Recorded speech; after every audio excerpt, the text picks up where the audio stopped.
گو سکون ملتا ہے اللہ کے نعروں میں، گرمیوں کے روزوں میں، بیریا نمازوں میں۔ اعوذ باللہ من الشیطان الرجیم۔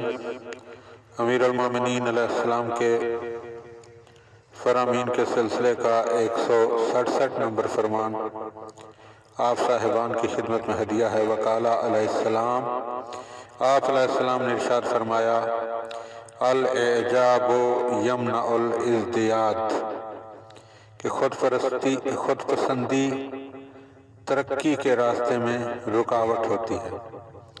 جو شخص کمال کی تلاش میں ہو اور یہ سمجھتا ہو کہ ابھی وہ کمال سے خالی ہے، اس سے منزل کمال پر فائز ہونے کی توقع کی جا سکتی ہے۔ لیکن جو شخص اس غلط فہمی میں مبتلا ہو کہ وہ تمام کمال و ترقی کے مدارج طے کر چکا ہے، وہ حصول کمال کے لیے کوشش کی ضرورت محسوس نہیں کرتا، کیونکہ وہ یہ سمجھتا ہے کہ تمام منزلیں کمال کی وہ ختم کر چکا ہے، اب اسے کوئی منزل نظر ہی نہیں آتی کہ اس کے لیے وہ کوشش کرے۔ چنانچہ خود پسند بذات خود غلط انسان ہمیشہ کمال سے ہی محروم رہتا ہے، اور یہ خود پسندی اس کے لیے ترقی کی راہیں بند کر دیتی ہے۔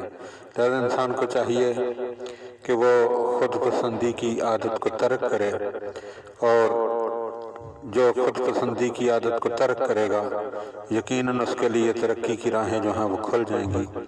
دعا ہے کہ خداوند عالم ہمیں مولا کے فرامین سمجھنے اور ان پر عمل کرنے کی توفیق عطا فرمائے۔ ملنگوں میں دل لگی تو آتی ہے،